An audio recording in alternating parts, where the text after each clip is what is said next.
Joe Rogan had Candace Owens on her podcast, which it was, you could say it's a good idea or a bad idea depending on who you're asking.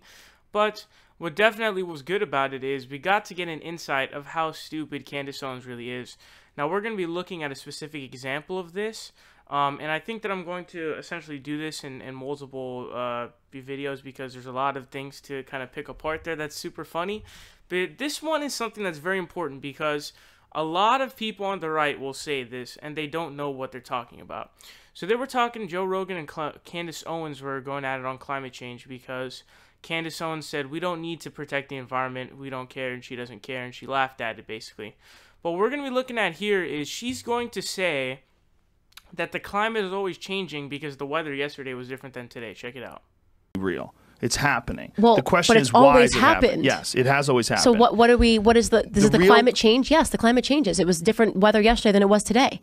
The climate is forever changing. Like this also shows how she doesn't understand the difference between weather and climate. So weather is short-term temperatures, while climate is the long-term temperatures.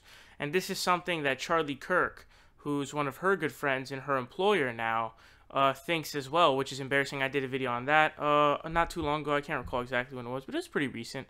And so this is a big misconception. Now what we're going to do here is we're going to cue a clip from Potholer54 in which he explains this. Check it out. Climate models can't do is predict short-term changes, because in the short term there are lots of minor fluctuations that affect measurements like temperature and sea level. It's like me trying to predict on January the 1st in Denver whether the temperature on February the 1st will be warmer or colder. It's almost impossible. But looking further into the future, it gets easier, and I can confidently predict that the temperature in Denver will be higher in May and much higher in July. That's because over short periods of time, the increasing warming of the sun may not overcome short-term fluctuations. But over a longer period of time, these background fluctuations become less significant. And while temperatures may go up and down on a daily or even weekly basis, I can confidently predict that every month in Denver between January and July is going to be warmer on average than the previous one.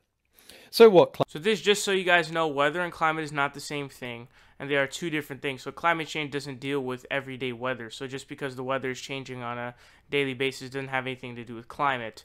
Now this conversation overall between Joe and Candace was really cringy, massively cringy in fact.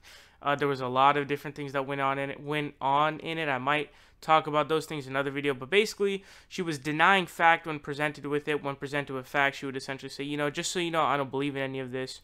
It was a really big shit show. If you haven't seen it, I recommend putting on your cringe hazmat suits and checking it out. But let me know your guys' thoughts about this down below. She doesn't know the difference between weather and climate.